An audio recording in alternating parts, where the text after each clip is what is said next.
Olá, o internauta, o Rafael Maciel, disse que não há justificativa para Deus no Antigo Testamento ter mandado matar crianças de colo.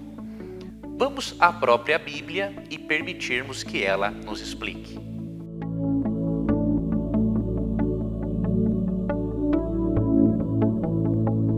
Este é um argumento muito comum usado pelos ateus. E por quê? Os ateus, é muito curioso, eles vão à Bíblia, não é? Leem esses casos aparentemente absurdos, mas ao mesmo tempo não querem aceitar as explicações da Bíblia. É algo bem tendencioso, mesmo que não intencional, diríamos assim, mas é uma tendenciosidade inconsciente. Porque se você questiona a Bíblia, você tem que, no mínimo, permitir que a Bíblia se explique. Não é? Então não é justo eu questionar a Bíblia, chegar às minhas conclusões particulares e não permitir que o texto se autoexplique. Então, já que Rafael Maciel e outros ateus questionam a Bíblia, eu creio que o mais coerente é permitir que a Bíblia se explique. Porque questionar a Bíblia e não deixar ela se explicar é uma tendenciosidade, diríamos assim. Mas eu não estou falando isso aqui num tom de crítica, pelo contrário. Eu sei que há muitos ateus, né, mais sinceros no ateísmo deles do que cristãos, e no cristianismo deles. Então, eu não estou questionando a sinceridade de nenhum ateu, mas sim a forma como questiona a Bíblia e ao mesmo tempo não permite que a Bíblia se autoexplique. Então, já que a Bíblia foi questionada, Deus foi questionado, vamos permitir que a própria Bíblia se explique. Realmente nós percebemos em certos textos que Deus ordenava ao povo de Israel exterminar nações pagãs, incluindo as crianças. Um desses textos, Josué capítulo 6, verso 21, não é? Diz assim, falando da destruição de Jericó: tudo quanto na cidade havia, destruíram totalmente a fio de espada. Tanto homens como mulheres, tanto meninos como velhos, também bois, ovelhas e jumentos. Quando nós lemos um texto isolado desses, pensamos o seguinte: mas não há justificativa para Deus exterminar, inclusive crianças. Qual era a culpa delas? Bom, já que questionamos a Bíblia, vamos seguir um método correto de interpretá-la e vamos deixar que ela se explique. Em primeiro lugar, Deus nunca foi a favor de punir os filhos pelos erros dos pais ou vice-versa. Ok? Então isso é bem claro e o povo de Israel conhecia essa orientação porque foi dada por Deus. Em Deuteronômio, por exemplo. Então em Deuteronômio 24:16 diz: os pais não serão mortos em lugar dos filhos, nem os filhos em lugar dos pais. Cada qual será morto pelo seu pecado. Biblicamente, a pena capital não era exercida diante de alguém se ele não fosse culpado. Né? Então, quando nós vemos aqui no texto que cada um assumia a responsabilidade pelos seus atos, podemos perceber que havia algo para que Deus ordenasse exterminar até as crianças dos pagãos. Vamos fazer uma análise para entendermos que algo é esse, já que de acordo com o texto de Deuteronômio 24:16, Deus não pune os filhos por causa dos pais. Então há alguma coisa a mais aqui. Vamos então avaliar. Em primeiro lugar, precisamos entender que Deus deu cerca de 400 anos de oportunidades para todas as nações pagãs. Essa é uma informação muito relevante. Porque você muitas vezes lê, não é, que Deus mandou exterminar pagãos, mandou exterminar inclusive crianças, e aí você já tira uma conclusão, nossa, que Deus perverso esse do Antigo Testamento. Mas não, o Deus do Antigo Testamento é amor, assim como o Deus do Novo Testamento. E quer ver a maior prova disso? A pessoa de Jesus. Jesus disse em João 10, verso 30 o seguinte: eu e o Pai somos um. Ou seja, ele e o Pai tinham uma natureza divina. E em João 14, versos 9 e 10, Jesus disse o seguinte: quem vê a mim, vê ao Pai. Então você não pode dizer que o Deus do Antigo Testamento era mau e o do Novo era bonzinho, não. O mesmo caráter amoroso e o mesmo caráter justo faz parte de Deus o Pai, de Jesus e do Espírito Santo. Tá? Agora, veja aqui esse texto importante. Em Gênesis 15, 16, percebemos que este Deus misericordioso do Antigo Testamento, ele havia dado para todas as nações pagãs um grande período de tempo para que se arrependesse dos seus erros. E aí nós vamos ver que erros eram esses. Gênesis 15, 16 diz assim: na quarta geração, Deus falando com Abrão, na quarta geração tornarão para aqui, ou seja, os descendentes de Abrão, porque não se encheu ainda a medida da iniquidade dos amorreus. Olha que Deus misericordioso. A medida da iniquidade dos amorreus não havia atingido o seu topo. Então Deus disse para Abraão que ele ia esperar mais 4 gerações, ou seja, pelo menos 400 anos. O que esses pagãos, amorreus, cananitas, filisteus e por aí vai, o que eles fizeram durante esses 400 anos, para que chegasse depois e Deus autorizasse a pena capital sobre eles e sobre as crianças deles? Então agora o nosso querido internauta Rafael Maciel e outros amigos, e até ateus ou agnósticos que acompanham esse vídeo, perceberão que Deus foi muito misericordioso. E vocês vão ver agora o que Deus tolerou que as nações pagãs fizessem por mais 400 anos, além do período que eles já tinham de vida, tá ok? Aqui em Levítico 18, nos mostra o seguinte. Eu vou ler aqui para você, primeiramente, os versículos 24, tá? 24 de Levítico em diante, para você ver uma coisa interessante que Deus ordenou. Com nenhuma destas coisas vos contaminareis, porque com todas estas coisas se contaminaram as nações que eu lanço diante de vós. E a terra se contaminou, e eu visitei nela a sua iniquidade, e ela vomitou os seus moradores. Porém vós guardareis os meus estatutos e os meus juízos, e nenhuma dessas abominações fareis, nem o natural, nem o estrangeiro que peregrine entre vós. Porque todas estas abominações fizeram os homens desta terra que nela estavam antes de vós, e a terra se contaminou. Vamos ver quais foram as abominações que eles fizeram. E a terra se contaminou ao ponto de Deus, após mais 400 anos ter de executá-los, vira só uma página em Levítico 18.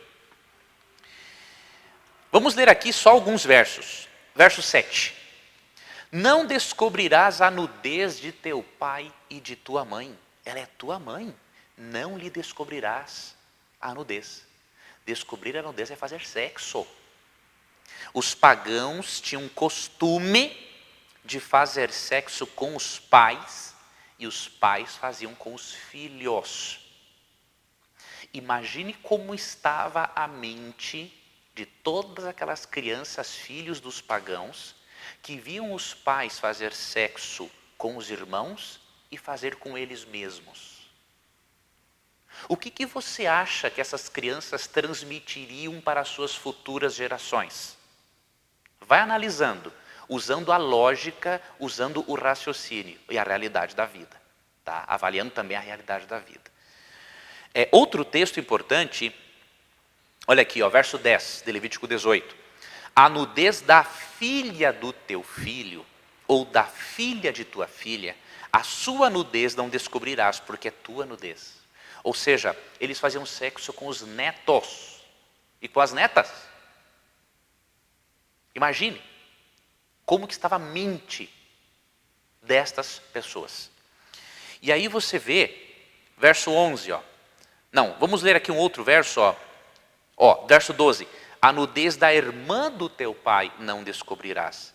Ela é parenta de teu pai. Ou seja, eles faziam sexo com os próprios tios, tias, não é? Olha o que diz aqui o texto, ó. Outro versículo, 15. A nudez da tua nora não descobrirás. Ela é mulher do teu filho. Não lhe descobrirás a nudez. Ou seja, eles faziam sexo com as noras. Não respeitavam nem as mulheres dos filhos. Não é? Verso 16. A nudez da mulher de teu irmão não descobrirás. Olha só. E aí você vai aqui, ó. Verso 17. A nudez de uma mulher e de sua filha não descobrirás. Ou seja, eles faziam sexo com a mãe e a filha juntos. Tá? E aí você vai aqui, ó. O versículo, vamos aqui para um outro versículo, 21, presta bem atenção. E da tua descendência não darás nenhum para dedicar-se a Moloque, nem profanarás o nome de teu Deus, eu sou o Senhor. Dedicar um filho a Moloque era sacrificá-lo, meu amigo, minha amiga. Imagine como estava a mente de muitas daquelas crianças, em além de serem abusadas sexualmente pelos parentes, presenciar os pais degolando os irmãozinhos diante das divindades pagãs. Você acha que isso é pouca coisa? E aí segue, ó, versículo 23. Nem te deitarás com animal para te contaminares com ele, nem a mulher se porá perante um animal para juntar-se com ele. É confusão. Com nenhuma destas coisas vos contaminareis, porque com todas estas coisas se contaminaram as nações que eu lanço de diante de vós. E a terra se contaminou, e eu a visitei nela a sua iniquidade, e ela vomitou os seus moradores. Ou seja, eles faziam sexo até com os animais. Agora me diga, essas pessoas totalmente depravadas, as crianças arrebentadas fisicamente e psiquicamente pelos abusos sexuais e depravação, as crianças destruídas psiquicamente, tendo a sua sexualidade totalmente corrompida, porque os pais, os avós, os tios transavam com elas. Vamos usar essa linguagem. E além disso, elas presenciavam os pais sacrificando os filhinhos, os irmãozinhos, às próprias divindades pagãs. E aí me vem alguém me dizer que o Deus do Antigo Testamento era mau? Por favor, meu amigo.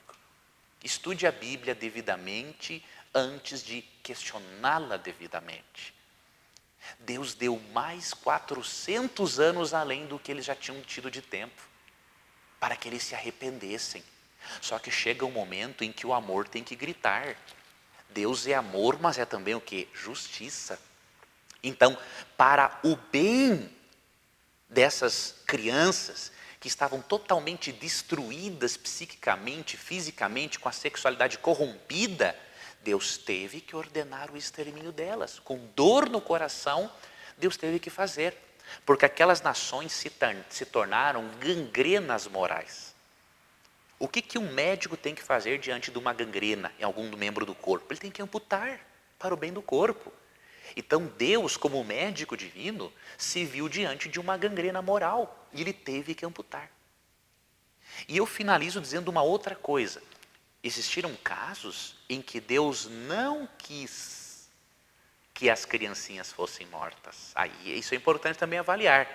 Houve casos em que Deus viu que as crianças não haviam, um grupo de crianças não havia entrado no nível de corrupção como as outras. E Deus, na sua misericórdia, mandou preservar essas crianças. Eu vou mostrar aqui para você um texto que se encontra em Números, capítulo 31. Vamos ler os versos 17 e 18.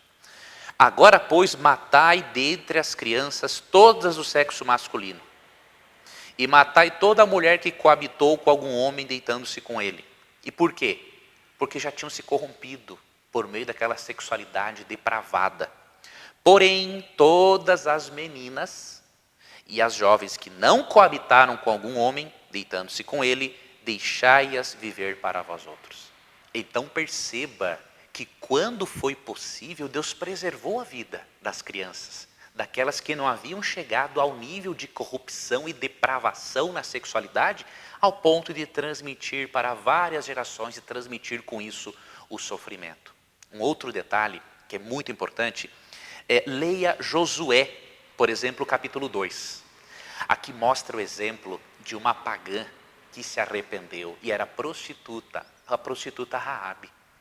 Quando ela ouviu falar de Deus, apesar da corrupção a qual ela fez parte, ela exerceu fé em Deus. E ela foi poupada pelo povo de Israel. Porque ela o quê? Arrependeu-se do seu erro. Deus perdoaria todos os pagãos que morreram, caso eles tivessem se arrependido ao longo dos 400 anos. É o que a história de Raabe nos mostra.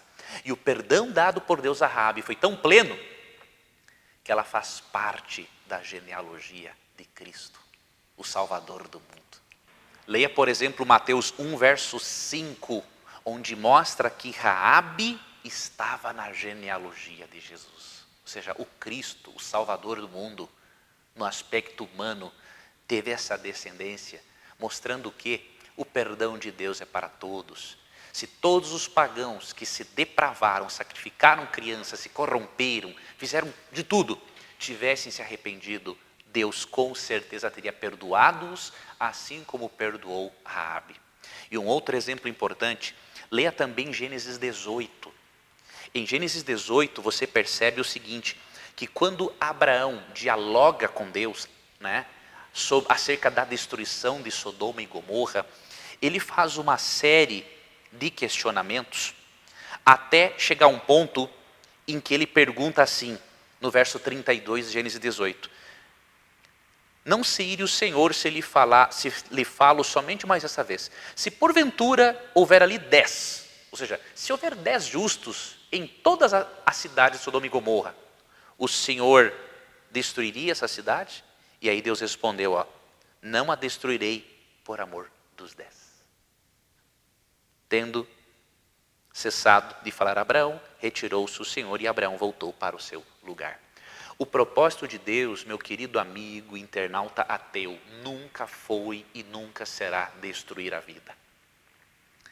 Mas chega o momento em que quando o ser humano não se arrepende e continua, como no caso dos pagãos, nas suas maiores depravações, tirando a vida dos filhos, arrebentando emocionalmente com os filhos, destruindo diversas gerações, o médico divino tem que amputar a gangrena moral. O juiz divino tem que tomar uma atitude. Não existe nenhuma base para se questionar a Deus quando estudamos devidamente o texto bíblico. E por isso eu convido a você, os questionamentos são importantes. Como disse um filósofo, a pergunta é o motor do saber, porém, façamos as perguntas certas à Bíblia. E se questionarmos a Bíblia, permitamos que a Bíblia se defenda. Não é justo eu questionar a Bíblia e dizer assim, não há justificativa para o que a Bíblia diz. Não, se eu questiono a Bíblia, eu tenho que deixar que ela se justifique. Agora, se eu não quero que a Bíblia se justifique, então, por coerência, eu não devo questionar a Bíblia. Tá bom? Obrigado pela sua companhia, obrigado por ter assistido esse vídeo. Não é? Pode enviar os seus questionamentos sempre, vai ser uma satisfação lhe atender. E mesmo que discordemos de ideias, vamos aqui continuar crescendo juntos. Não é? Mesmo que não venhamos a concordar em tudo, pelo menos podemos desenvolver uma amizade, digamos assim, um respeito. Não é? Podemos aprender um com o outro. Não deixe de compartilhar esse conteúdo com outras pessoas, não é? De ativar as notificações aqui do canal para você ser informado, informada acerca dos novos vídeos, tá bom? Um forte abraço e até a próxima. Você quer estudar a Bíblia, aprender uma metodologia para interpretar o texto bíblico? Eu criei um seminário, o Seminário de Interpretação Bíblica, em que eu ensino o método da leitura atentiva. Você já ouviu falar sobre isso? Pois nessas 4 aulas eu dou dicas muito preciosas para você estudar a Bíblia, a fim de se aproximar ainda mais das verdades libertadoras de Cristo. Aproveite, aqui neste canal esse seminário está disponível para você. Será para mim uma honra lhe ajudar no estudo da Bíblia. Para você aproveitar ao máximo este canal, eu lhe peço 3 coisas. Primeiro, se inscreva. Inscreva-se no canal para você ser notificado. E para você ser realmente notificado, você vai perceber que tem um sininho. Clique nesse sininho e sempre que nós publicarmos algo de diferente, que com certeza será muito relevante para você, você será notificado. E o terceiro pedido que eu faço, compartilhe com as pessoas. Talvez você não tenha tempo para mandar mensagens bíblicas para todas as pessoas que você gostaria. Por que não aproveitar as respostas prontas para você enviar para aquelas pessoas que você quer ver no céu e quer ensinar acerca das verdades bíblicas? Tá ok? Aguardo então a você, vamos trabalhar juntos, que Deus te abençoe.